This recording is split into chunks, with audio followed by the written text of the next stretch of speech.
The day of Major Geoffrey Ardingley's funeral dawned with a heavy stillness that clung to Ivybridge like a fog. It was the sort of morning that seemed made for the occasion, draped in dull greys, muffled by low-hanging clouds, and accompanied by a silence so profound that birdsong felt like an intrusion.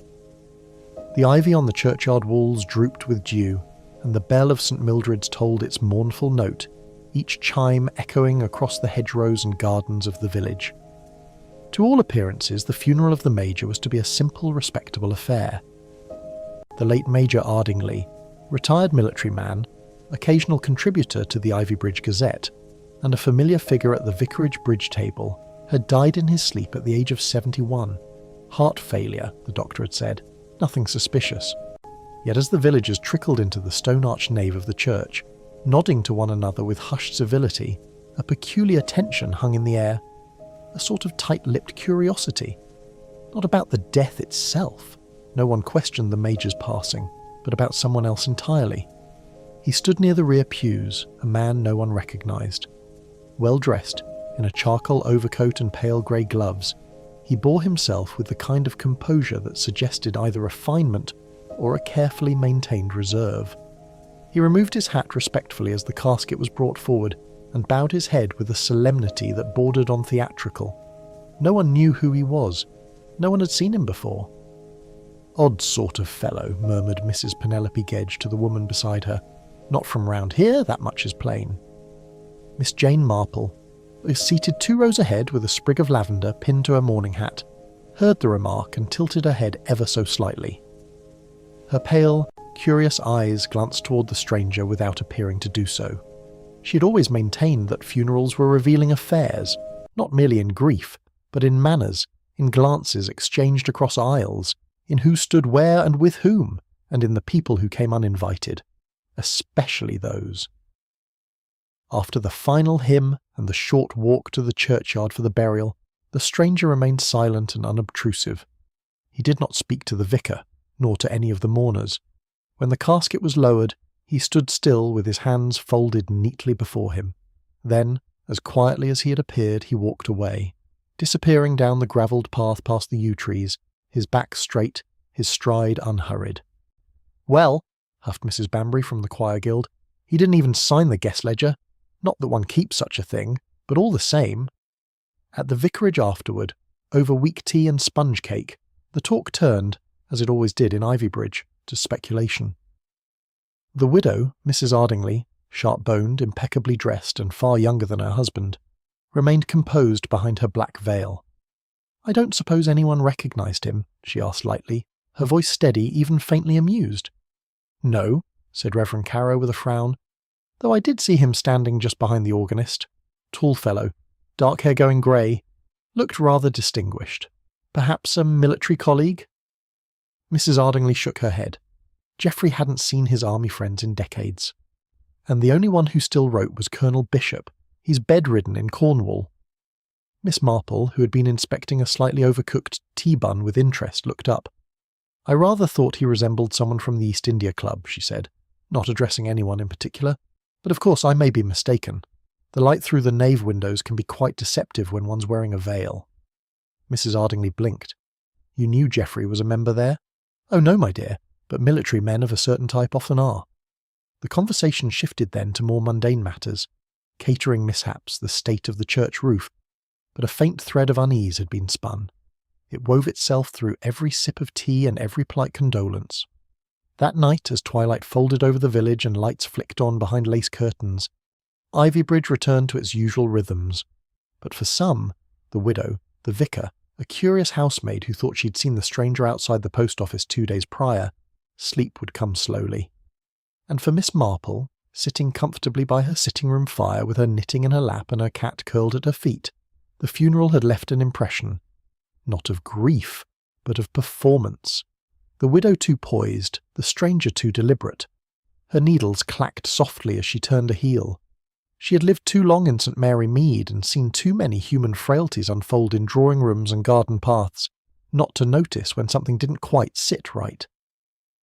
The stranger had watched the burial with a kind of intensity, not sorrow, as though waiting for something, or someone. The next morning the peace of Ivybridge was interrupted again. The news came swiftly. Mrs. Ardingly had been found unconscious in the conservatory of Ivybank House. Poisoning, the doctor said. Belladonna, by early estimation. She had drunk a cordial laced with it. She would live, but only just. Miss Marple received the news as she was tending her chrysanthemums. She straightened, brushed soil from her gloves, and did not smile. Belladonna, she murmured. Now that is interesting. For Ivybridge, the funeral had ended, but the mystery had only just begun.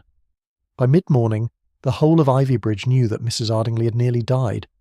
The news passed through the village like a spark across dry thatch. It leapt from the baker's counter to the greengrocer's stall, crackled through the vicarage drawing-room, and was whispered behind raised newspapers in the tea-room. Yeah, most agreed it was a terrible thing, though more than one person added, with a pause for effect, that it was also rather odd. After all, widows did not often fall mysteriously ill the day after a funeral, and certainly not from belladonna.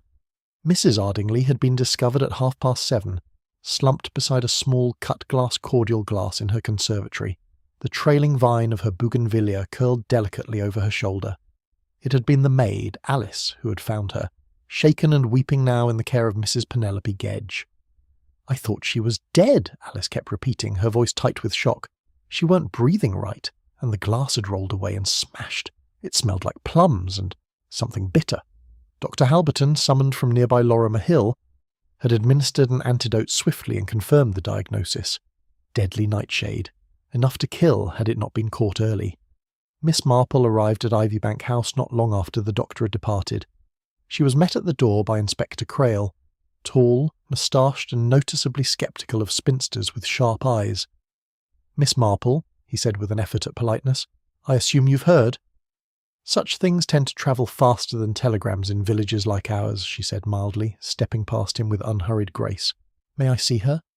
"Resting, under sedative," he replied. "Doctor's orders." "Quite right. But I'd very much like to see the cordial glass." Crail hesitated, then gestured toward the conservatory with a flick of his hand.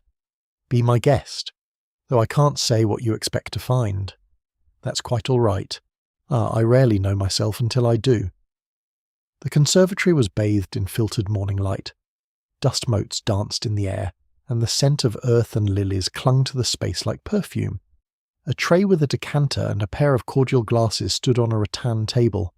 One glass was whole, the other lay in shards on the tiles, its contents long soaked into the rug beneath. Miss Marple crouched beside the broken glass with surprising ease for her age. She inspected the fragments, then looked carefully at the tray. "The cordial bottle is full," she said softly. "So she'd only just poured it." Crail grunted. "A poisoned cordial. Straightforward enough." "Perhaps," Miss Marple murmured. "And yet—" She touched the lip of the remaining glass. Clean. Unblemished. "Did the maid say whether Mrs. Ardingly usually drank cordial in the mornings?" "Not particularly. The girl said she'd seen the decanter used once or twice after dinner. Plum wine. Expensive stuff. Brought back from Italy, apparently." "Curious timing for a drink before breakfast." Crail gave a shrug. "People grieve differently." Miss Marple stood, dusting off her skirt. Her gaze wandered to a small bowl beside the tray. It held sugar cubes and 2 spoons, one of them oddly out of place, lying askew on the window ledge, as if it had been knocked aside. She said nothing but tucked the observation away. Just then the vicar entered with Reverend Carrow trailing behind him, flustered. "Miss Marple," the vicar exclaimed, "a dreadful affair, truly dreadful. Poor Mrs. Ardingly. And to think, only yesterday." "Yes," Miss Marple said gently. "See, it's rather a lot to happen in a day." "Some are saying it might have been an accident," Carrow offered. "She might have mistaken some garden tincture or medicine. Belladonna's in many herbal remedies, after all." "A possibility," Miss Marple agreed, "though I wonder how often one mistakenly drops poison into a plum cordial." The men fell silent. From upstairs came the sound of a bell, faint but insistent. The maid's voice called down the stairwell, breathless. "She's awake." Crail glanced at Miss Marple. "You'd best let me handle this part." Miss Marple merely inclined her head. "Of course." Outside Ivybank, Miss Marple paused by the front gate. A ginger cat, sleek and untroubled, lay sunning itself atop the stone wall. It belonged to the Darrow family 2 doors down, but it often wandered. She watched it stretch lazily, then blinked at the movement in the corner of her eye. A figure stood just beyond the gate. It was him, the stranger from the funeral. He was dressed this time in a navy blue coat, with leather gloves in his hand and an unreadable expression. At the sight of Miss Marple, he tipped his head politely. "Good morning," he said. Miss Marple offered a thin smile. "You attended Major Ardingly's funeral yesterday, didn't you?" "I did." "I don't believe you were introduced." "No," he said, and smiled faintly. "Nor do I believe I will be. Not just yet." She studied him. "You knew the Major?" "Well enough." "And Mrs. Ardingly?" His smile did not falter, but something behind his eyes hardened. "I prefer to keep my connections private, Miss Marple." That surprised her just a little. "So you do know my name?" "I do," he said. "You're rather well known among certain circles." He turned then, as though the conversation had reached its natural end. "Will you be staying in Ivybridge long, mister?" But the man had already walked away, his footsteps crisp on the gravel path. The ginger cat watched him go, tail flicking once. By early afternoon, the gossip mill was working overtime. Miss Marple stopped at the grocer's for flour and a fresh paper, and heard 3 variations of the poisoning already: that it was suicide, that it was an accident, and that it was attempted murder by an unnamed cousin who stood to gain from the Major's will. Only the last, Miss Marple reflected, was remotely interesting. "Stranger still about," murmured Mr. Pike from behind the counter as he weighed her flour. "Saw him by the old quarry road, hands in pockets. Just standing there like he was waiting for someone. Did you recognise him?" "Not I," said Mr. Pike, "but the vicar swears he's seen him before. Says he might have come through some months ago, asking questions about the Ardingly family." "Curious," Miss Marple said. "Very." She turned to go, then paused. "Has the Major's will been read?" "Not yet," Pike said. "Solicitors due tomorrow. Widow gets the house, that much is certain. But there was some talk, rumours really, about a disputed inheritance from a sister-in-law or such." "Ah," Miss Marple said. "That will be worth watching, I think." She returned home and sat with the paper unopened beside her. Her thoughts turned not to wills or poison, but to the expression in the stranger's eyes when she'd mentioned Mrs. Ardingly. There had been no affection in it, no sadness, only calculation. Miss Marple took up her knitting and looked out the window at the falling afternoon light. Something had begun at the funeral. Not grief, not remembrance, but performance. And now it had continued. The following day dawned with a clear, dry crispness that sharpened the ivy-fringed edges of Ivybridge. Birds sang cheerfully from chimneys, as if unaware that a poisoning had followed a funeral only hours before. But in the small sitting rooms and kitchen corners of the village, the talk of Mrs. Ardingly's near brush with death had grown teeth. At 10 minutes past 10, Mr. Malcolm Ridley, solicitor of the late Major Ardingly's estate, arrived at Ivybank House in a black motor car that looked far too polished for village roads. He carried a slim leather case and the weary look of a man accustomed to bad tempers and worse secrets. Inspector Crail stood beside the gate as Mr. Ridley alighted, arms folded across his chest. "You're early." "I'm efficient," said the solicitor. "May I pass?" "Widow's conscious, but under doctor's watch. You'll conduct your business in the drawing-room." "Quite." Miss Marple, who happened to be on her way to deliver a lemon sponge to the vicar's wife, and had naturally paused near the gate to greet a robin, offered Mr. Ridley a nod. He blinked, recognising her at once. "Ah, Miss Marple, still taking an interest in village goings-on?" "I try not to miss the important ones," she replied, her voice light. Inside Ivybank, the drawing-room had been prepared, curtains pulled back, a silver tray of tea and biscuits left untouched. Mrs. Ardingly sat reclined in an armchair, her complexion pale but otherwise composed, wrapped in a shawl that clashed faintly with her morning dress. "Mr. Ridley," she said, her voice slightly hoarse, "thank you for coming." He bowed his head. "My condolences, Mrs. Ardingly. I won't prolong the formalities." The will was read in the presence of the inspector, a village solicitor's clerk, and Mrs. Ardingly herself. Though the will was simple, its implications rippled. To his wife, Geoffrey Ardingly left Ivybank House and a modest annuity. To a local charity he had supported, the War Widows Fund, a small but respectable sum. And to one Jonathan Fallow, an individual unnamed in village circles, he left a larger share, a bequest of £5,000, with the note that it was in recognition of obligations long owed. The room paused. "Jonathan Fallow?" asked Crail. "Who's that?" Mrs. Ardingly frowned faintly. "I've never heard the name." The solicitor hesitated. "Nor have I. It's Rather irregular. There's no listed address. Crail looked sharply at Mrs. Ardingly. Your husband never mentioned the name? No, she said coolly, and if he had, I would have remembered it. Mr. Ridley cleared his throat. The will is legally binding. If Mr. Fallow presents himself within 1 year of probate, he's entitled to the bequest. If not, it reverts to the estate. Miss Marple, seated unobtrusively just beyond the conservatory doorway with the vicar's wife, having delivered her sponge, turned her attention from a nearby azalea and made a mental note. Jonathan Fallow. It was not the name of the stranger at the funeral, of that she was certain, but it might well be connected. That evening Ivybridge found itself both electrified and unsettled. A mysterious name in a dead man's will, followed by a poisoning.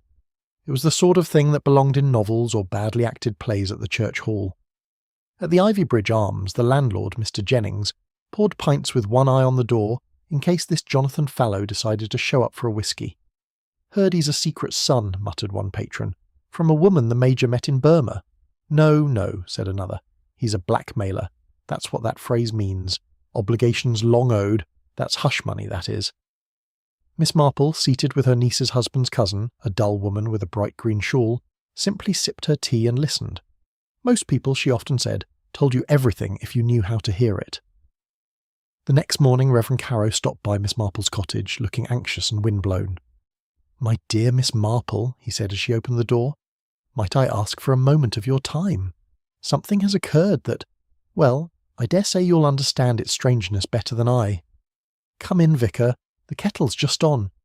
He stepped into the cosy warmth of her parlour, still glancing over his shoulder. "I had a visitor last night," he said, sitting on the edge of the chair. "Rather late, nearly 9:30. That is late for Ivybridge. A young man, pleasant, well-mannered, claimed to be a traveller passing through.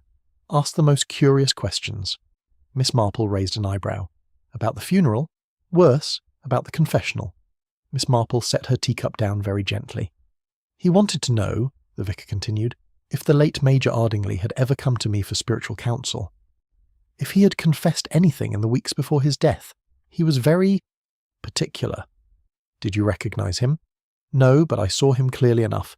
Mid-30s, clean-shaven, wore a grey scarf and a tweed coat. He seemed terribly interested in sin." Miss Marple's eyes narrowed just a fraction. "And what did you tell him?" "I told him, truthfully, that I do not discuss any such matters, and that Major Ardingly had not, in fact, visited me for anything spiritual for some months. He seemed disappointed." "Did he give a name?" "No, but I do recall he had a small scar near his temple. Faint, but there." Miss Marple stood and moved to the window, where a pot of primroses basked in the light. The pieces were assembling, but not neatly. A stranger at the funeral, a poisoned cordial, an unknown name in a will, and now a man asking about a confession.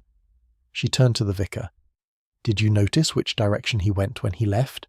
"South, toward the wood." Miss Marple gave a small nod. "Then I believe I shall take a walk that way myself." The path to the southern wood wound gently past the edge of Ivybank House and dipped into a stretch of birch trees and tangled hedges. Miss Marple walked slowly, not hurrying, eyes alert to movement, ears tuned to birdsong, or its absence. She reached a gate where wild honeysuckle grew and paused. A glint of silver caught her attention beneath the shrubbery. She crouched, brushing aside leaves. It was a matchbook. Cheap, city-made, with a faded logo of a jazz club in Soho. Oddly out of place in Ivybridge. She tucked it carefully into her handbag and straightened, yet only to find the ginger cat from before watching her solemnly from atop the stone wall. "Very well," she said aloud. "We'll call that a clue." The cat blinked and turned away. That evening, as the sun began to sink behind the church steeple, Miss Marple sat down with her notes. She wrote 3 names on a scrap of paper. Jonathan Fallow, the man at the funeral, the scarred stranger. She underlined each name once. Then below she wrote, Belladonna, confession, obligations long owed. The vicar's visit had confirmed something she had long suspected. The Major had been afraid, not of illness, nor death, but of exposure. And someone, perhaps more than one person, was circling the truth like vultures over a battlefield. Miss Marple picked up her knitting once more. She was nearly finished with the cuff of a child's mitten. "I do hope," she murmured, "that no one else has to die before this pattern is complete." 2 days after the reading of the will, Miss Marple received an unexpected invitation. The note, delivered by a flustered errand boy from Ivybridge post office, bore the neat, unmistakable hand of Sybil Vane, once Sybil Mortimer, who had returned to Ivybridge only the previous year after her husband's death in Surrey. She lived now in Thornbank Rise, a modest but stately Georgian house on the eastern edge of the village, overlooking the marshes. "Dear Miss Marple," it read, "I wonder if you might spare a moment to take tea with me this afternoon. I find myself unsettled by recent events and would value your company. Yours sincerely, Sybil Vane." Miss Marple tucked the note into her sewing basket, folded her knitting and fetched her coat. Thornbank Rise was just as she remembered it. Ivy trailing down the stonework like green lace, roses clinging stubbornly to the last warmth of autumn, and the hedges clipped to military precision. Sybil had always liked things neat. Sybil herself met her at the door, dressed in muted grey and pearl earrings, her face thinner than it had been, her smile a little forced. "My dear Jane," she said, ushering her in, "how good of you to come." "It sounded urgent," Miss Marple replied, following her through the corridor lined with fading portraits. "In a way," Sybil admitted, "it's not so much danger as discomfort, though perhaps the two are not so far apart in a place like Ivybridge." They settled in the drawing-room where the silver tea service was already laid out, steam curling from the pot, and delicate almond biscuits on a tiered tray. "I won't pretend," Sybil began, pouring carefully, "that I was close to Geoffrey Ardingly. We spoke occasionally. Bridge, the occasional fate. Still, I find it unsettling, Jane. All this business with his death, the stranger, and now dear Adelaide. Well, I say dear, but she's always struck me as composed beyond comfort." Miss Marple sipped her tea, watching her host. "And have you had any encounters with the stranger?" Sybil hesitated, setting down the teapot with a soft clink. "Yes, that's rather why I wrote." She rose, crossed to a writing desk and pulled out a folded slip of paper. "He came to my house yesterday morning, said he was looking into family records, wanted to know if I'd ever heard the name Jonathan Fallow, claimed he was writing a biography of Geoffrey." Miss Marple didn't reply at once. She accepted the paper and unfolded it. It was a business card. No title, just a name, Mr. A. Lennox, and an address in Bloomsbury. The card smelled faintly of pipe tobacco and lemon. "I asked him," Sybil went on, "if he was a relative. He avoided the question, but he had a knowing look, very self-possessed. He asked if I remembered a woman called Clara Templeton." Miss Marple looked up. "And do you?" "Barely," Sybil said. "She was governess to Geoffrey Ardingly's younger sister, I believe. Long gone. Some scandal at the time, though no one would say what." Miss Marple tucked the card into her handbag. "It's always fascinating how the dead summon the past so vividly." Sybil gave a small, bitter smile. "Only in villages like ours, Jane. Everywhere else it's taxes." Miss Marple took the long route home, passing by Ivybank House. The shutters on the east windows were closed now. Mrs. Ardingly had not appeared in public since her collapse. Alice, the housemaid, had been seen fetching milk at dawn, her face pale and anxious. Outside the gate stood Inspector Crail, smoking quietly beneath a chestnut tree. "Miss Marple," he said with a nod. "Inspector. Seems the widow's nerves are getting the better of her. Doctors had to up her sedatives." Miss Marple tilted her head. "That seems rather dangerous. So soon after belladonna?" "Don't worry. The doctor's being cautious. I wonder," she said, "if she's truly afraid of illness, or of something else entirely." Crail watched her narrowly. "What do you mean?" "She's being watched, Inspector. I believe she knows it." Crail stubbed out his cigarette. "That stranger again?" Miss Marple nodded. "He's using a name now. Mr. A. Lennox. Gave a card to Mrs. Vane. He's asking about Jonathan Fallow and Clara Templeton." The inspector scratched his chin. "We've checked probate records. There's no trace of a Jonathan Fallow ever residing in Ivybridge. No birth, no school, nothing." "And yet," Miss Marple said, "he's left £5,000 by a man who was otherwise precise to the point of dullness. Major Ardingly was not a sentimental man." Crail exhaled slowly. "You think the bequest was blackmail?" "I think," Miss Marple said softly, "the Major was afraid someone would come looking for something he buried long ago. And now they have." That night the postmistress found something odd in the village letterbox. A torn envelope, addressed but never stamped. The name on the front was smeared by rain. The handwriting, though, was neat and slanted. She brought it to the vicarage, unsure what to do. The Reverend, after conferring with Inspector Crail, opened it. Inside was a single sheet of paper unsigned. It read, "She knows what happened to Clara, and she was there the night it was done. No name, no context, but enough to stir unease." The note was shown to Miss Marple the next morning, and she held it with unusual care, studying the edges. "This was torn deliberately," she said. "No stamp, no intention to post. Left in the box for someone to find." "Who's she?" Crail asked. "Mrs. Ardingly?" "Perhaps. Or Clara herself, if she's still alive." "I thought she vanished." "Yes," Miss Marple said softly.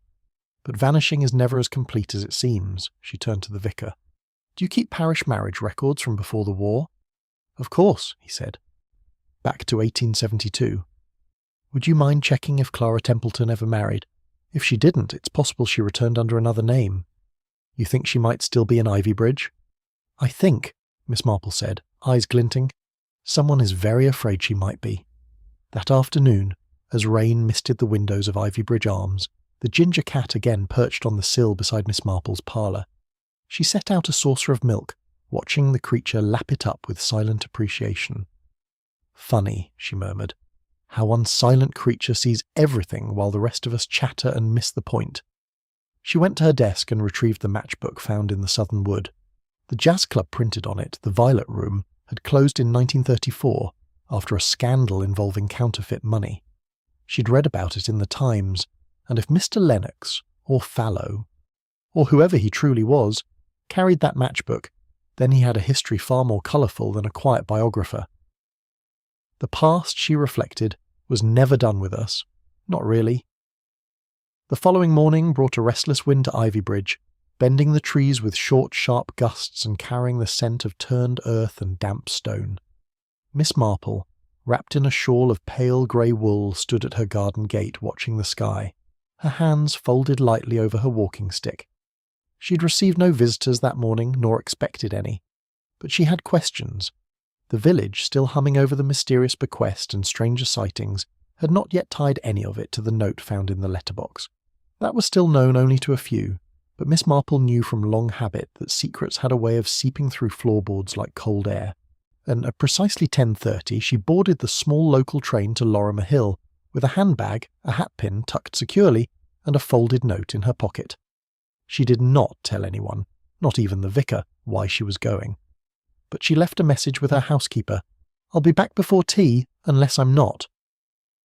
The station at Lorimer Hill was sleepy and half abandoned, the sort of place where time hung in the air like coal dust. Only one other passenger had disembarked at the same time, a woman in her 60s with a knitted tam and a tartan scarf, hurrying toward the road with her head down. Miss Marple followed, at a respectable distance. They met again, not by accident, at the counter of the Lorimer Hill tea room, a narrow place with chipped saucers and a clattering ceiling fan. Miss Marple selected a walnut slice and sat opposite the woman as though drawn by fate. "Clara Templeton," she said gently, as the woman looked up in surprise. "Or would you prefer Mrs. Finch?" The woman's eyes darkened. "I'm sorry," Miss Marple continued, "but I have a most uncomfortable feeling that someone is trying to ensure you're forgotten again, and I don't think that's fair." Clara Templeton, or Finch, set down her cup. "So he's dead then?" "Yes," Miss Marple said. "Major Ardingly died in his sleep, but his secrets appear to be more enduring." Clara gave a low, bitter laugh. "Not secrets. Sins. There's a difference." The tea room buzzed faintly around them, muffled by steam and china clinks. "I don't want to go back," Clara said. "I made my peace. I left that place behind. Ivybridge may not be finished with you." "They never knew the truth," Clara muttered. "Not the vicar, not even Sybil. Adelaide most of all." Miss Marple gave her a moment, then quietly asked, "Were you the one who wrote the note?" "No," Clara said, "but I know who did." That surprised Miss Marple. "He was there that night, young, a shadow in the corridor. Geoffrey never knew he'd seen anything." She reached into her coat and pulled out a photograph. Old, faded, curled at the corners. It showed a group of people on a picnic. Geoffrey Ardingly stood at the centre, youthful, sun-blinded, arm around a smiling woman. Clara and behind them, a boy, barely 14, eyes wary. His name was Andrew Lennox, Clara said. He was a groundskeeper's son. His mother worked in the kitchen at Thornbank Rise. He wasn't supposed to be there. Miss Marple studied the photo. The scar was faint even then. And he saw what happened to you? Yes. And now he's come back, I suspect, for something more than money. Miss Marple tucked the photograph into her handbag. Clara, she said gently, if what you're saying is true, someone has tried once to poison Mrs. Ardingly. If she was involved in what happened to you, then someone believes retribution is long overdue. She was the one who locked the door behind me, Clara said coldly, while Geoffrey explained to my face why no one would believe me. Back in Ivybridge, Inspector Crail stood stiffly in the sitting room of Miss Marple's cottage as she handed him the photograph. This is turning into a ghost story, he said. Yeah, you're telling me the man at the funeral, the so-called biographer, is a witness to a decades-old crime. I'm telling you, Miss Marple replied, that he believes he's owed something, justice or vengeance, perhaps both. Crail flipped the photo over. No writing, no names. And Clara Templeton? Alive and afraid, but no longer silent. He exhaled. This complicates everything. Miss Marple smiled faintly. Murder is rarely tidy, Inspector, especially the ones buried under propriety. That evening, Miss Marple visited Ivybank House under the pretext of delivering a new crochet throw for the foot of Mrs. Ardingly's bed. Alice the maid let her in, her eyes wide and red-rimmed. She's not well, Alice whispered. Talks in her sleep now, says strange things. Miss Marple nodded. And how are you sleeping, Alice?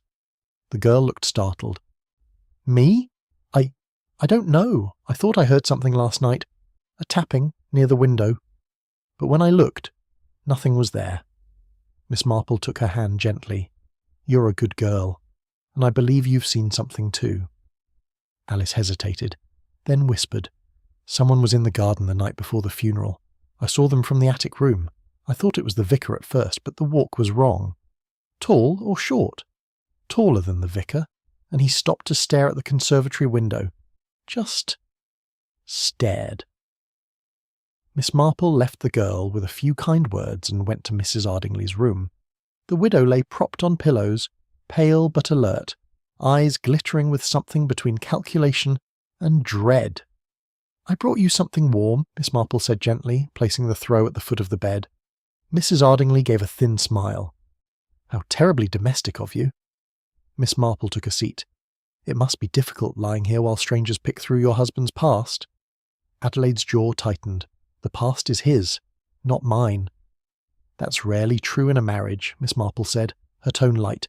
Did you know Clara Templeton is alive? The reaction was small but immediate. A flinch in the eyelids, a shift in breathing. She's harmless, Adelaide said too quickly. Miss Marple sat in silence for a moment. There's a man in Ivybridge calling himself Mr. Lennox. He has a scar on his temple and a memory that has not softened with time. Adelaide's fingers gripped the bedspread. What does he want? Miss Marple met her gaze. To see someone take responsibility. I suspect that until now he's been unsure who deserves it most. Adelaide closed her eyes. You think I poisoned myself? No, Miss Marple said softly. But I think someone wants it to appear that way. She rose, smoothing her skirt. The past always leaves fingerprints, my dear, even through gloves. Outside Ivybank House, the ginger cat slinked through the bushes as twilight fell. Miss Marple paused on the path, then turned at a soft voice behind her. Mr. Lennox stood beneath the birch tree, arms folded, watching her with unflinching calm. She remembers me, he said. She does. And Clara? She remembers everything. He stepped forward slightly. I didn't write the note, but I left the matchbook. I wanted someone to start asking questions. They have, Miss Marple said, and the answers are beginning to come. She helped him, Lennox said bitterly. That woman. She knew what he did. She locked the door and turned away. Yes. Then why should she live peacefully while others carry the ruin? Miss Marple's voice was quiet. Because some wounds are not visible, and guilt wears many masks. He looked away. I'm not here for murder, Miss Marple, he said, but I won't let the truth die quietly. She nodded once. Then you and I may yet agree on something. It was just past 6 o'clock when the storm broke. Rain lashed Ivybridge with unexpected fury, slapping against window panes, pooling in garden beds, and turning the lane by the post office into a stream of pebbled water. At Thornbank Rise, Sybil Vane drew her shawl tighter around her shoulders and double-locked the door, though whether from cold or nerves she couldn't say. The village had been too quiet that day. Miss Marple had gone uncharacteristically silent, and Inspector Crail had postponed his usual rounds, and Adelaide Ardingly had refused all visitors, her shutters drawn tighter than ever. But it was not the weather that made Sybil uneasy. It was the knock that came shortly after nightfall. A single knock, firm, deliberate. She stood in the hall, barely breathing. No carriage had passed the gate, no footsteps on the gravel. She opened the door only a crack. A man stood there, soaked to the bone but with his hat dry, held politely in his hand. "I'm sorry for the intrusion," he said, his voice calm, "but I believe we have something to discuss, Mrs. Vane." Sybil stared. "Mr. Lennox." He inclined his head. "You remember?" "I do." She stepped back, more out of curiosity than the invitation, and allowed him inside. Meanwhile, at the vicarage, Miss Marple sat with Reverend Carrow and his wife before a low-burning fire. The rain outside drummed steadily against the roof, and the vicar's cat, a striped-tailed tabby named Marcus, snored faintly on the hearth. "I fear we are reaching the point," Miss Marple said softly, "where someone must choose whether to confess or to act." Reverend Carrow looked up. "You think we're close to another tragedy?" "I think," Miss Marple said, "that Mr. Lennox has waited many years for justice, and may soon mistake retribution for it. And if he doesn't act, someone else might. Someone more afraid." "Afraid of what?" asked Mrs. Carrow. Miss Marple stirred her tea. "Exposure," she said, "and loss. The same fear that prompted Major Ardingly to hide Clara Templeton's story behind money, and prompted Mrs. or Ardingly to carry on the pretence of perfect ignorance." "Then you believe she was involved?" "I believe she knew," Miss Marple said, "and perhaps more than that. But she was also very nearly poisoned." "She might have poisoned herself," the vicar said uneasily. Miss Marple shook her head. "No, she has far too much pride for that kind of theatre." There was a long pause. "Then who?" asked Mrs. Carrow. Miss Marple glanced at the clock on the mantel. The minute hand inched towards 7. "That," she said quietly, "is what I intend to learn tonight." Back at Thornbank Rise, the air inside had grown thick. Mr. Lennox stood near the fireplace, his coat steaming faintly, while Sybil watched him from a wing-back chair, her hands clasped tightly in her lap. "I know what you saw," she said at last, "that night." "I always suspected you did," Lennox nodded. "You never came forward." "No one would have believed me," he said. "A groundskeeper's boy. And what would I have said exactly? That I saw a woman leave a room in silence? That I saw Clara crying behind a locked door? That Geoffrey told the staff she'd been dismissed for impropriety?" Sybil's face twitched. It was also hushed. He made it sound like Clara had seduced him. "She was 17, Lennox snapped. "He was 35. Sybil's voice dropped to a whisper. "And Adelaide?" "She stood at the top of the stairs," Lennox said. "Didn't speak. Just turned away." Sybil stared at the fire. "You've come back for justice," she said, finally. "I've come back to make them remember, especially her." "Then why come to me?" Lennox stepped forward, pulling something from his coat pocket, a small velvet pouch.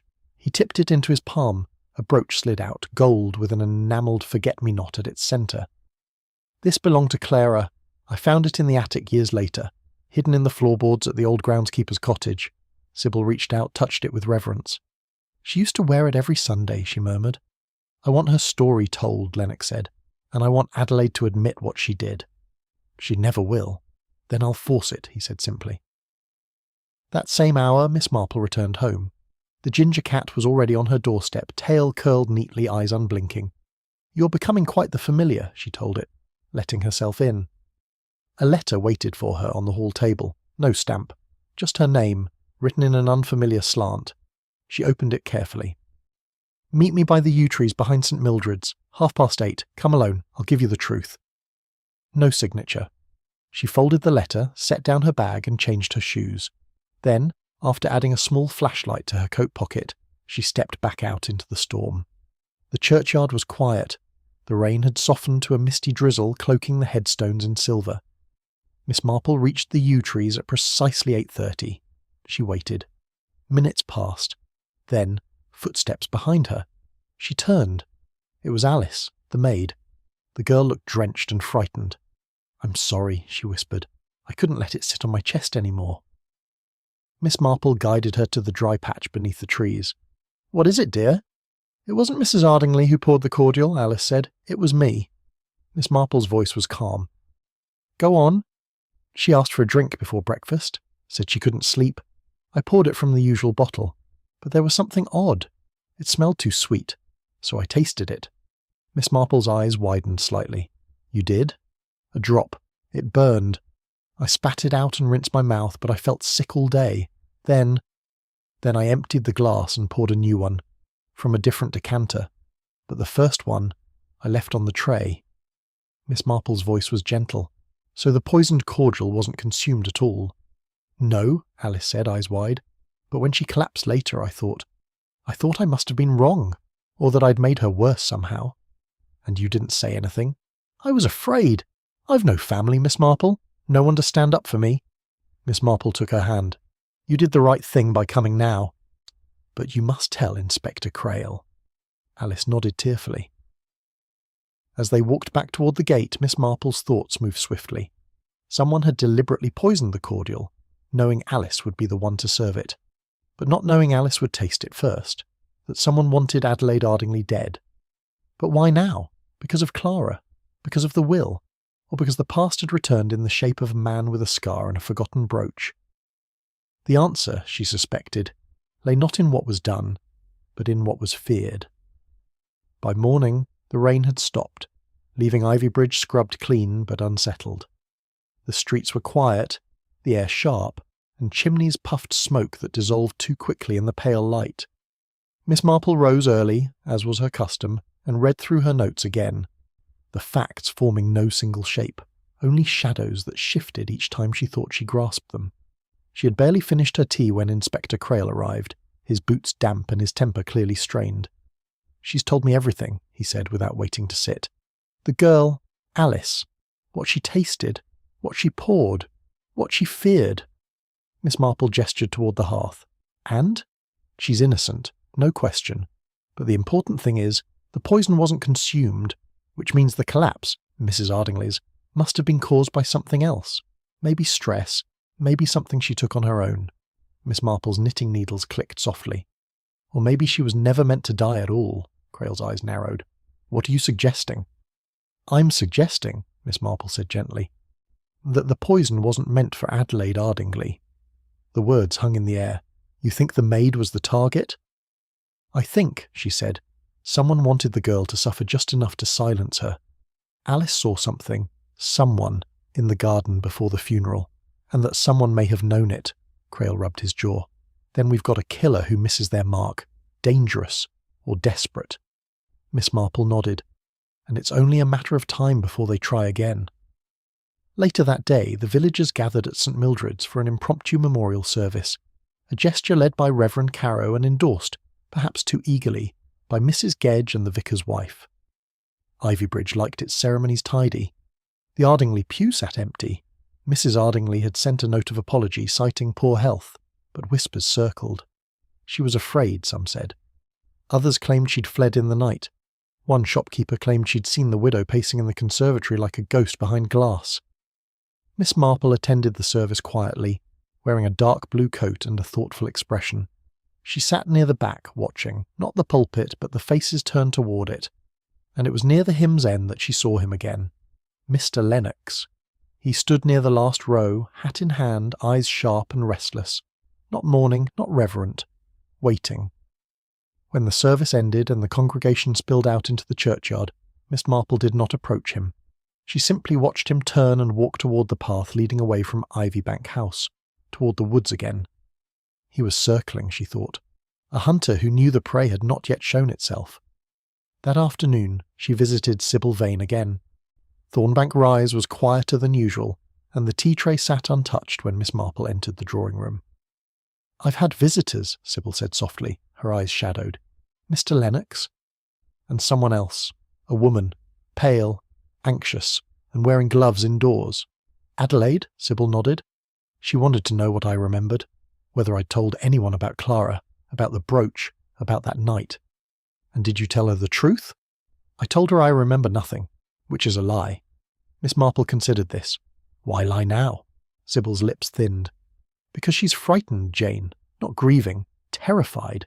And not of Lennox, or the law, but of something she still hasn't said. Something buried with Geoffrey, perhaps. Miss Marple stood, walking to the window. Have you ever heard of a place called Millcross House? Sybil blinked. That's the old estate north of Lorimer Hill. It burned down years ago. Indeed, and before it burned it was owned, briefly, by the Ardingly family. Purchased in the winter of 1920, sold in 1923. Sybil frowned. I never knew that. No one did. But I found a record of it in the property rolls. And a curious thing too. One of the estate's former tenants was Clara Templeton's father, dismissed for conduct unbecoming shortly before Clara left her post at Thornbank. Sybil looked up slowly. You think whatever happened to her started there? I think it never stopped. Miss Marple returned home that evening as the light began to fade. She lit a lamp in the parlour, then sat with her notes again. Names circled one another on the page like chess pieces. Geoffrey, Adelaide, Clara, Lennox, Sybil, Alice. At the centre, a brooch, a will, a poison not swallowed, and now, Millcross House. Her thoughts were interrupted by a knock at the door, not urgent, but not casual. She opened it to find Mr. Lennox standing under the porch, rain-damp and calm. I want you to come with me, he said. Where? To a place where this all began. She hesitated only briefly, then fetched her coat. The walk to Millcross was longer than she remembered, the path muddied and half-swallowed by weeds.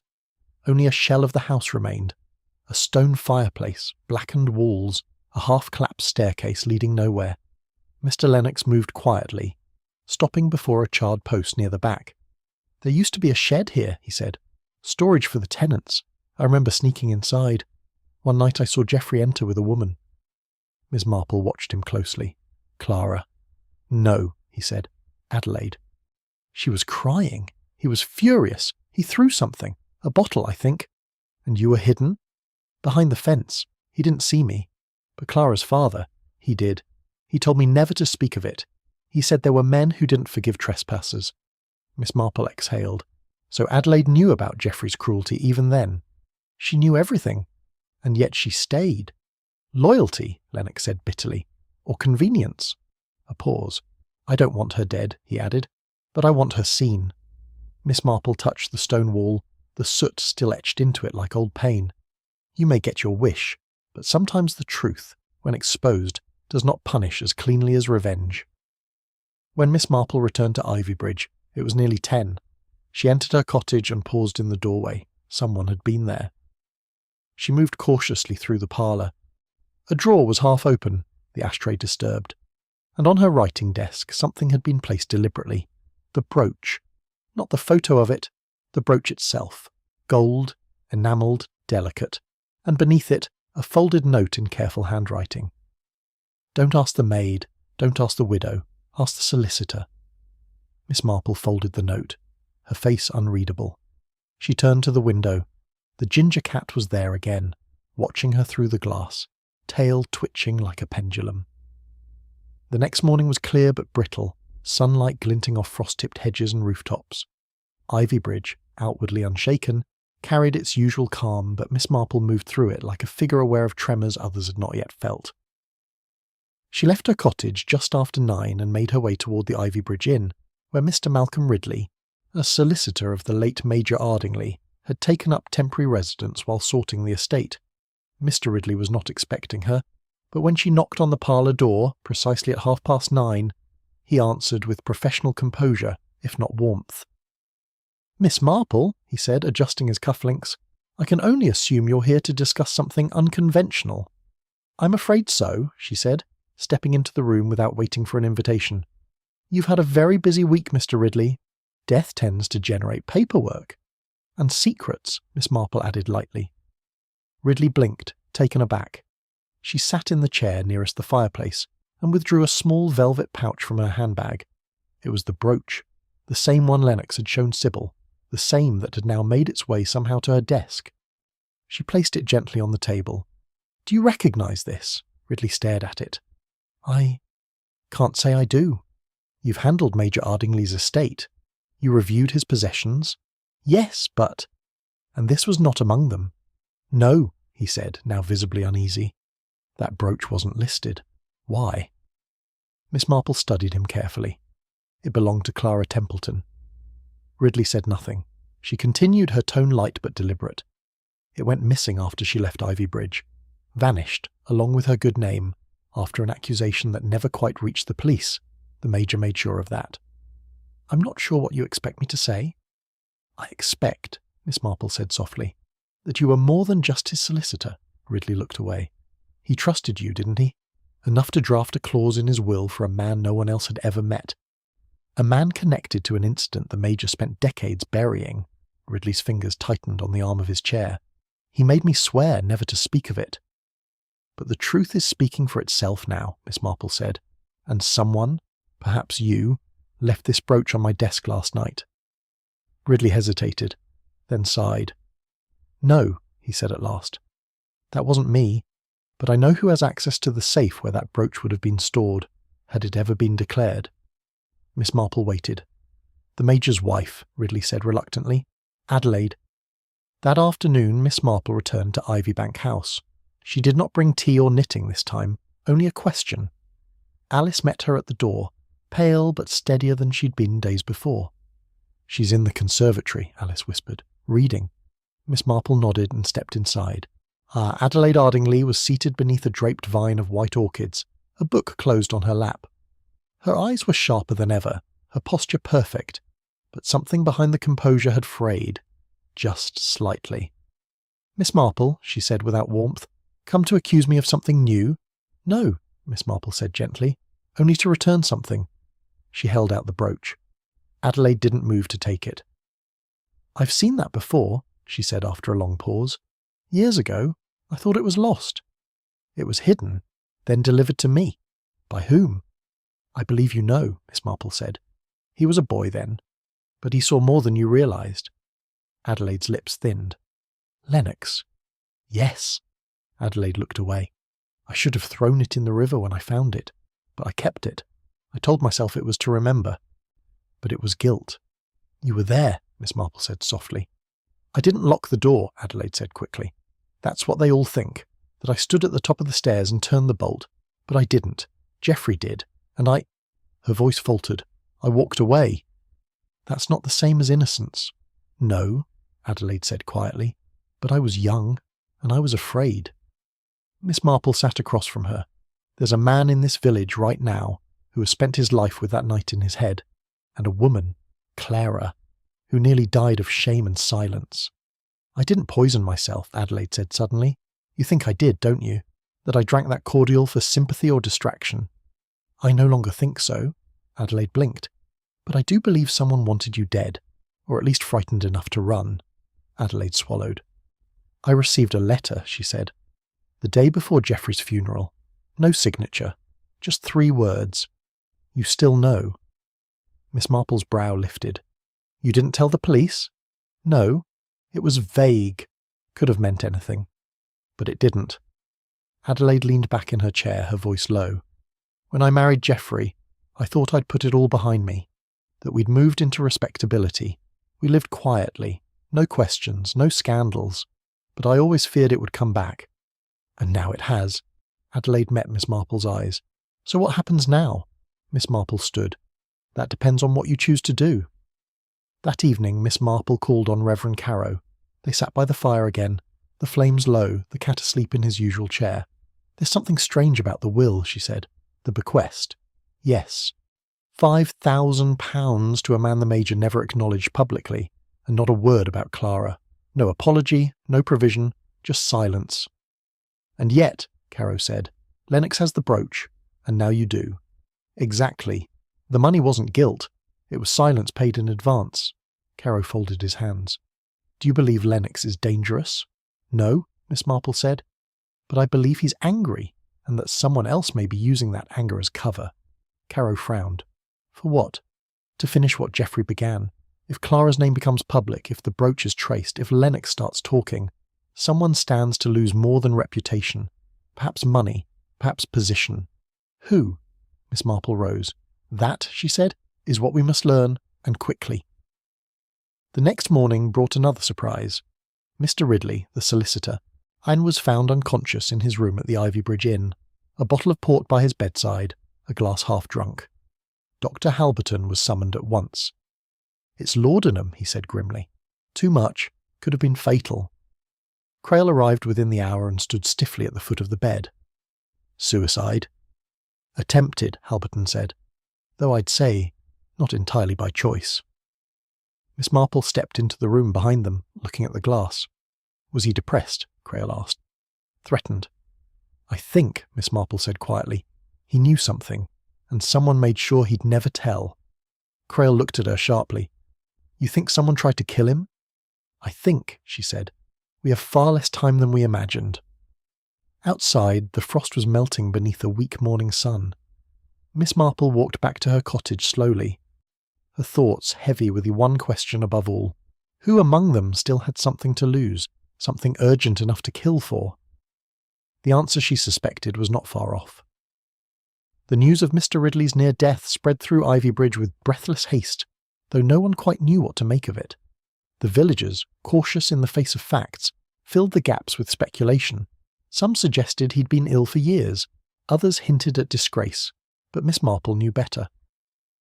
She arrived at the Ivybridge Inn just after 8, a wool scarf about her shoulders and a basket of quince jelly in hand, ostensibly a goodwill gesture, but in truth a pretext. The innkeeper, Mrs. Ellery, wrung her hands as she led Miss Marple upstairs.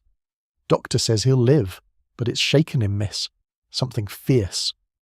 Like someone's clipped his string. Miss Marple nodded. Might I speak with him briefly? Mrs. Ellery hesitated, then inclined her head. 10 minutes, no more. Mr. Ridley lay propped on pillows, pale and hollow-eyed. He looked at Miss Marple with wariness, not surprise.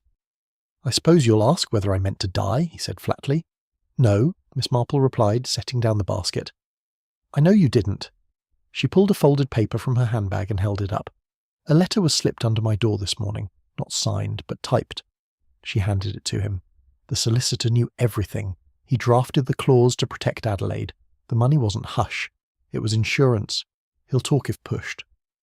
Ridley read it once, twice, then closed his eyes. I was never meant to be part of this, he murmured. I handled Geoffrey's estate because I always had. I didn't ask questions, not then, not when I should have. You included the bequest to Jonathan Fallow. I did. Did you know who he really was? Ridley hesitated. Geoffrey told me it was a debt, something from the past. He made it clear I wasn't to inquire, and I didn't. But you suspected, Ridley nodded slowly. The night before the funeral I went through Geoffrey's safe. He'd left it unlocked, perhaps deliberately. There was the brooch, yes, but also a letter, handwritten, from Clara Templeton. Miss Marple sat forward. It wasn't accusatory, Ridley said. It was forgiving. She said she understood that Geoffrey had tried to protect something that had already unravelled, that he'd failed everyone, her, Adelaide, and himself. And you kept it. Ridley turned to the small drawer beside his bed. With trembling fingers, he retrieved a sealed envelope and passed it to her. I hadn't the courage to burn it, he said, or to deliver it, and now someone wants it gone. Miss Marple held it carefully. May I read it? He nodded once. She waited until she was home, kettle whistling gently in the background, before opening Clara's letter. The handwriting was careful, the paper yellowing but intact. To Geoffrey. If you're reading this, then perhaps you've finally done what you never could before, faced what happened. I don't expect repentance, only honesty. You and Adelaide chose silence. I survived without it. I found a life, not perfect, but peaceful. I don't want revenge. I only want you to remember that I was a person, or not an inconvenience. There was no signature, just a dried petal pressed into the corner, a forget-me-not. By midday, Miss Marple visited the vicarage again. Reverend Carrow received her in his study, the windows open to the scent of wet grass and wood smoke. She forgave him, Miss Marple said, laying the letter on the table, but someone else did not. The vicar read it silently, then looked up. You think the poisoning, the break-in, Ridley's laudanum, it's all connected? Yes, she said, and not by grief or even justice, by fear. The vicar frowned. Fear of exposure? Fear of losing control, of a story no longer being theirs to shape? She sat across from him. We must consider this. Who had the most to lose if Clara's letter surfaced, if the truth of what happened emerged fully and undeniably? Adelaide, he said. No, Miss Marple said. She'd already lived in its shadow.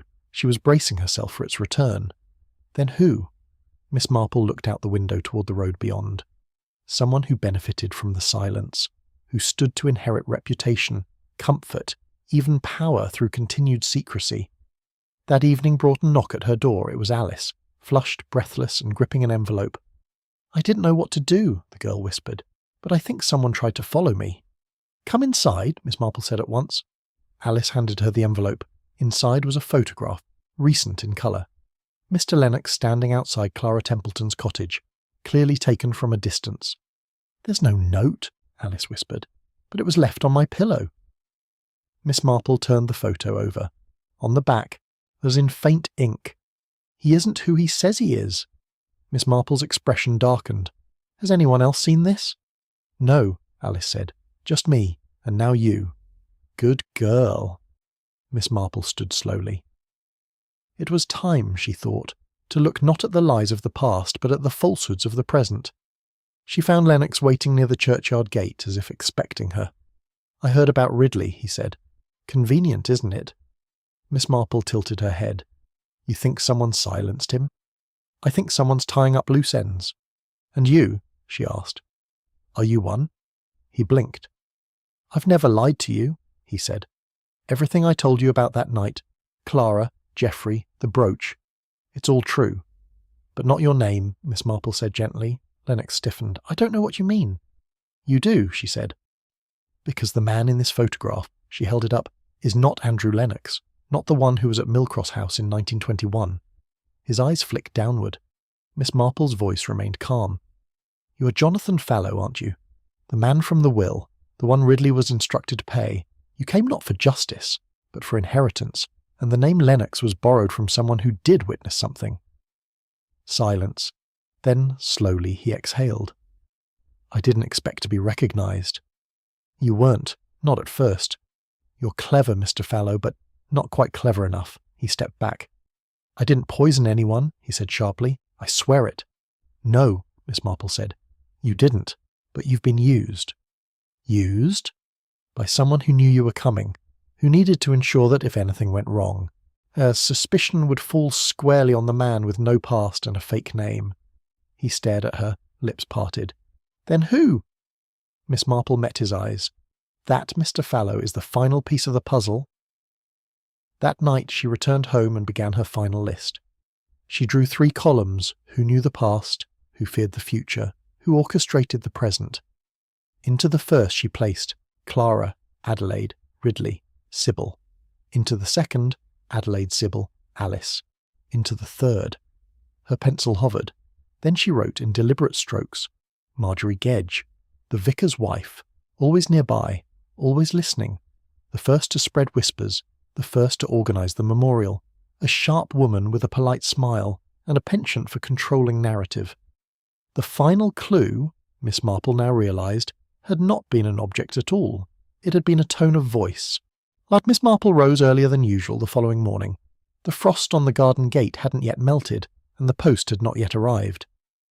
But the air felt charged, brisk, full of movement just beneath the surface, like a village on the verge of saying something it had long kept quiet. She dressed with care, choosing a navy coat, sensible shoes, and the hat with the silver pin her nephew Raymond had given her. Then she walked to the vicarage with the firm tread of someone who no longer required confirmation. Reverend Carrow opened the door, surprised. Miss Marple? Goodness, I didn't expect you before breakfast. Nor I, she replied mildly, but I find some conversations prefer the morning. He ushered her into the drawing-room where the vicar's wife, Mrs. Marjorie Gedge, stood arranging daffodils in a vase on the windowsill. She turned at the sound of footsteps. Jane, she said with a warm smile, what a lovely surprise. Miss Marple looked at her carefully. There was nothing in Marjorie's posture that suggested discomfort. Only a familiar ease, the confidence of one who never feared scrutiny. I've come, Miss Marple said, about the photograph left on Alice's pillow. The smile didn't falter. Oh? I can't imagine how I might be involved in that. I believe you can. The air in the room shifted just slightly. Miss Marple continued, tone even. You've known for some time that Jonathan Fallow wasn't who he claimed to be. You heard it first from Reverend Carrow, after his conversation with Lennox, about the scar, the club, the odd questions. I might have mentioned it in passing, Marjorie said breezily, but you didn't simply suspect. You acted. You had access to Alice's room. After all, she sometimes helps here at the vicarage. It wouldn't be difficult to place an envelope while she was attending to the pews. Reverend Carrow frowned. Marjorie, is that true?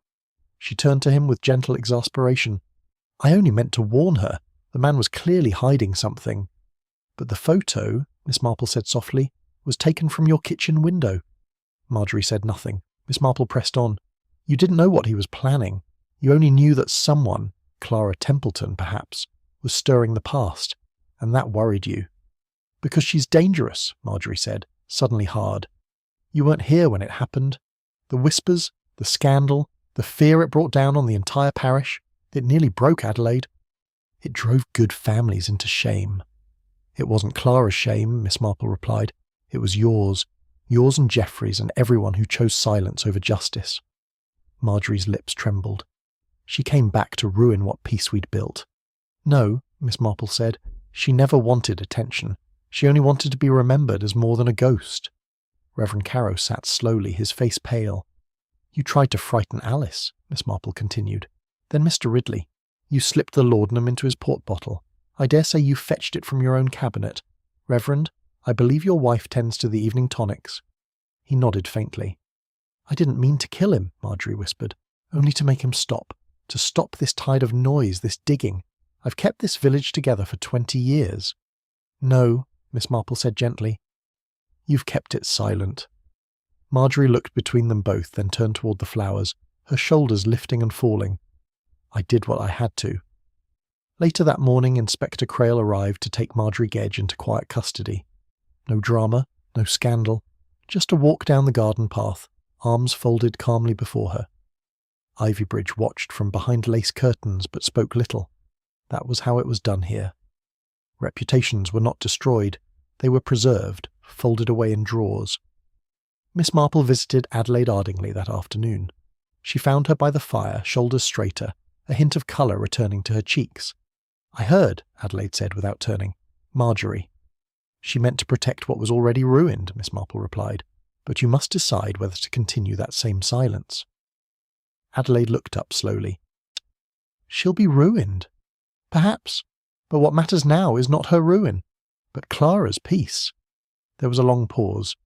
Then Adelaide reached for a pen and paper on the side table. What are you doing? Miss Marple asked. Writing a letter, Adelaide said, her voice firmer than it had been in weeks. To Clara, it's long overdue. That evening the ginger cat did not appear at Miss Marple's window. The sky turned the colour of slate, and the fields beyond Ivybank glowed with pale mist. In the hush that followed Marjorie's arrest, the village felt both lighter and heavier, like a burden had shifted but not entirely lifted. Miss Marple sat with her knitting in her lap, the letter from Clara Templeton beside her, unread now for the 3rd time. She did not smile, but she felt at last that the ending was near. There were still questions to ask, of Mr. Fallow, of Adelaide, of Clara. But the truth, at last, had started to form. It was not just in the poison or the brooch or the bequest. It was in the spaces people left between words, in who stepped forward and who walked away.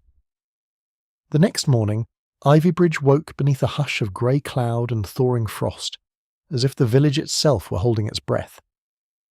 Word of Marjorie Gedge's arrest spread not through shouted gossip, but quiet nods and unreadable glances exchanged in the post office, the grocer's queue, and beside the churchyard yew.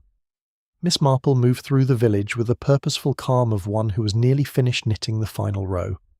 All that remained were the threads to tie. She arrived at the vicarage just after 11. Reverend Carrow looked 10 years older. He met her in the study, his hands trembling slightly as he poured her tea. She confessed, you know, he said hoarsely. Not to everything, but enough. Miss Marple nodded. It will be enough for Inspector Crail. I keep thinking, he said, of all the years I let her speak for me, All the people she quietly turned away from this parish. People who needed compassion, not curation. She did what she thought would protect the village, Miss Marple said gently. But protection built on silence is no protection at all. The vicar lowered his eyes.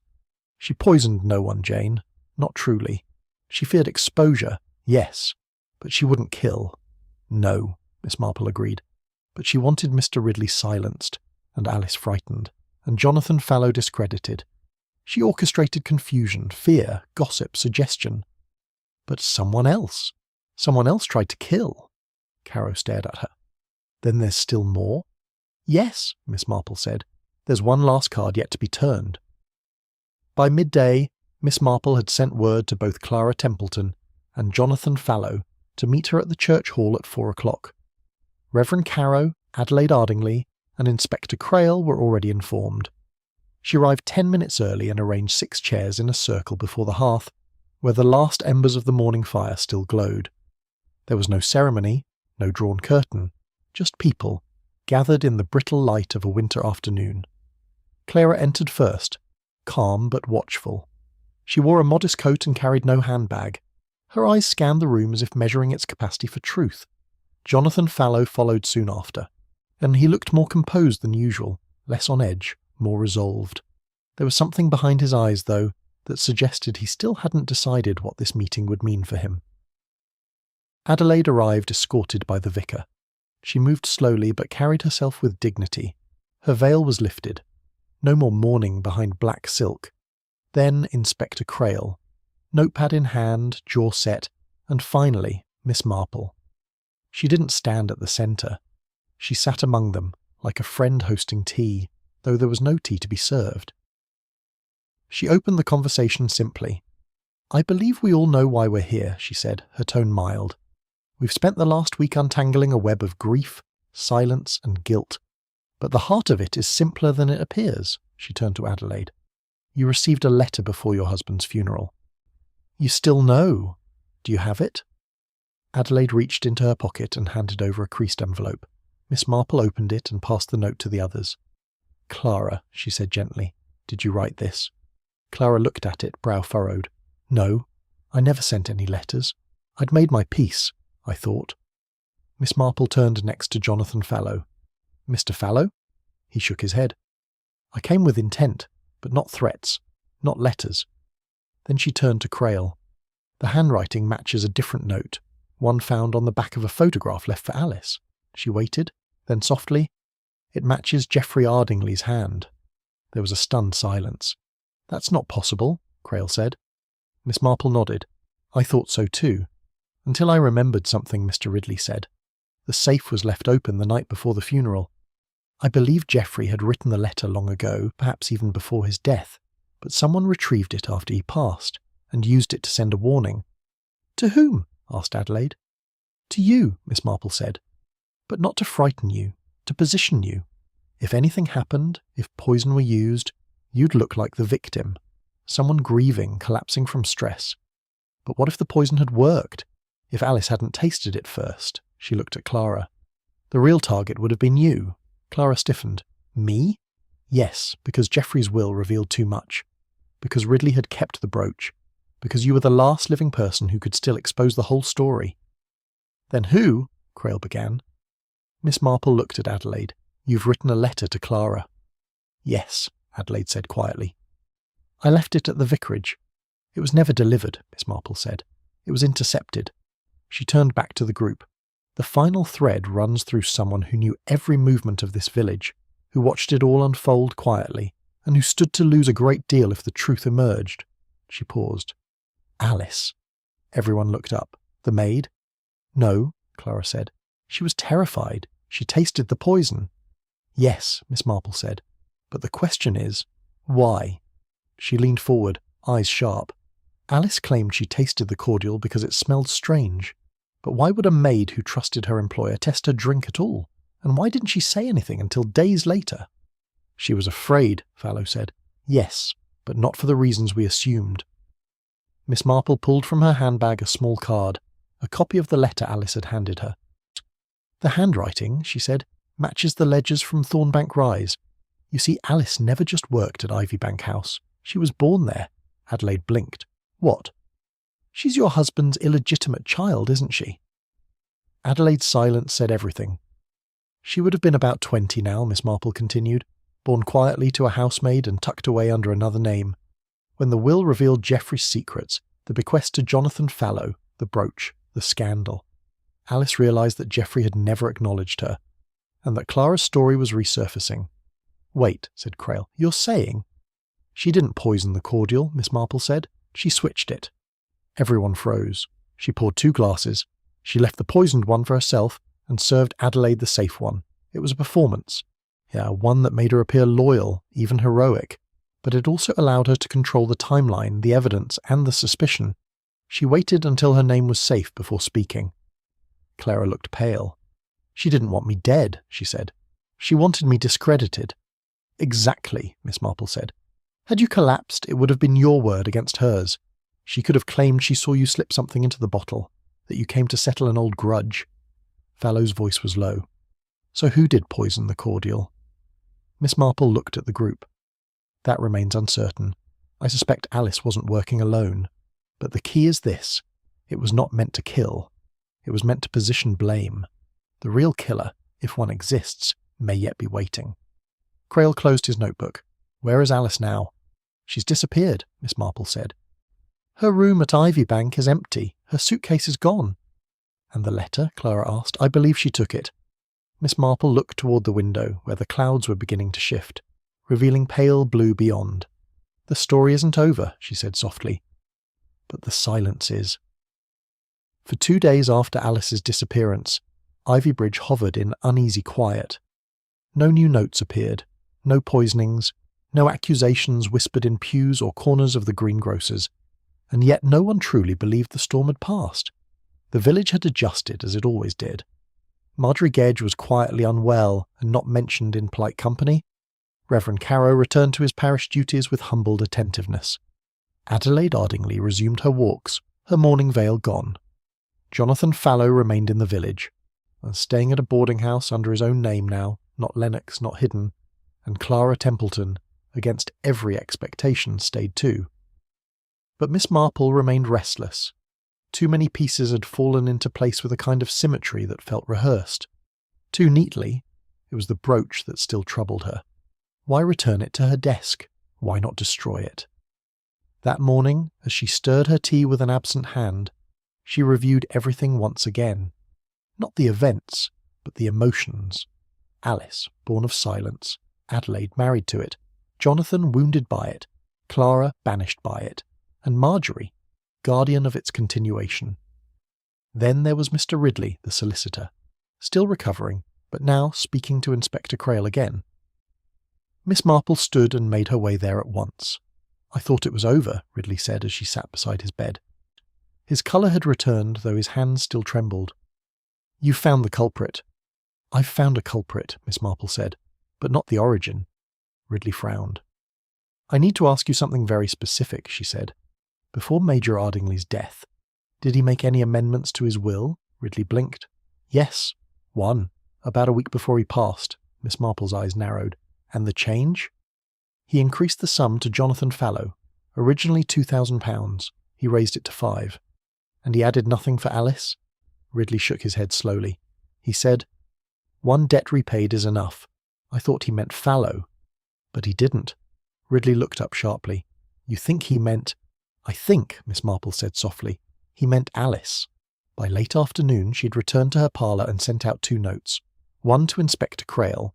one to Adelaide Ardingly. They arrived just after dusk.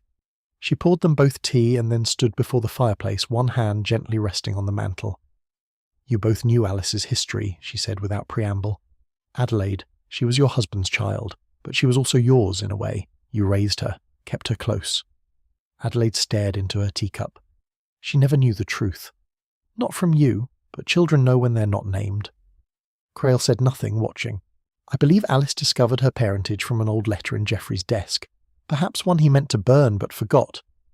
She changed after he died, Adelaide said quietly. More certain of herself. Sharper. She began writing letters, Miss Marple said. Anonymous ones. She planted fear, not to kill but to tilt the field.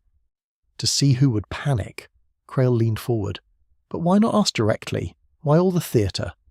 Because she felt betrayed, Miss Marple said.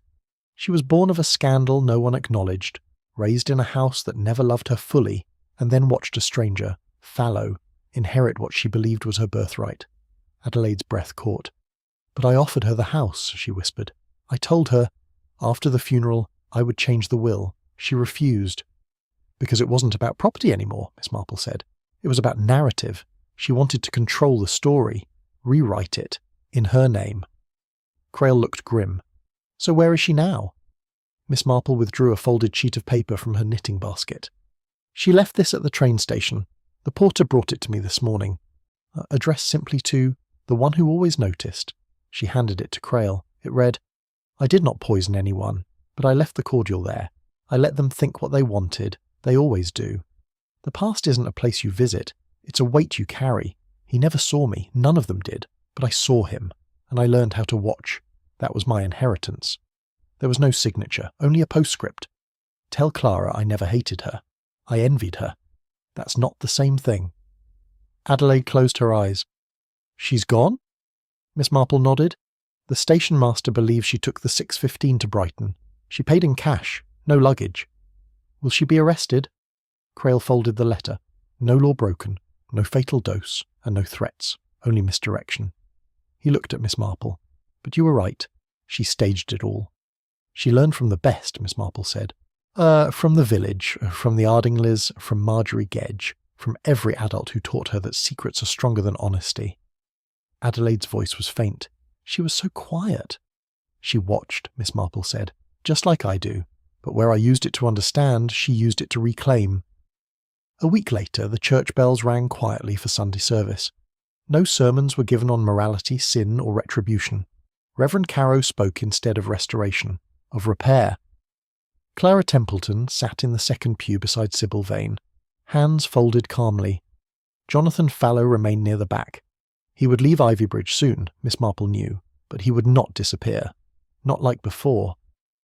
Mrs. Adelaide Ardingley stood alone in her usual place, head high. Miss Marple watched them all. When the service ended, she walked home through the lane where the cat used to sit. He was not there. She paused by the gate and looked at the empty stone wall. Some stories, she thought, leave behind no footprints, only silence and the faint memory of eyes that were always watching. In the days that followed, a quiet confirmation arrived, a signed affidavit from Mr. Ridley, handed to Inspector Crail, and filed away without ceremony. It named Alice as the unnamed dependent on an early version of the Ardingly will, struck out later by Adelaide under the guise of irrelevance. The brooch, it turned out, had not belonged to Clara Templeton at all, but to Alice's mother, once a parlour-maid dismissed under Marjorie's instruction. It had been meant for Alice all along. The twist was not in the poison, it was in the story. No charges were filed, no scandal erupted. But a stain lingered, one that Ivybridge could not sweep into its hedgerows or lace curtains. Some began to speak more cautiously in the tea-room, others whispered less and listened more. Adelaide Ardingley never remarried. Reverend Carow rewrote his final Easter sermon, and Alice, though no one knew where she went, became something more than a shadow. She became part of Ivybridge's cautionary tale. 3 months later, Miss Marple received a plain envelope by post. No return address. Inside was a photograph. A seaside bench, empty but for a ginger cat curled upon it. On the back, still watching, just further away now. Miss Marple smiled. She folded the photo, placed it beside her knitting basket, and returned to her teacup. Spring came to Ivybridge soft and slow. The trees budded, the daffodils returned. And though the streets still looked the same, there was something different in the way the villagers walked them. Not fear, not guilt, but an awareness. That truth, even when buried, does not die quietly.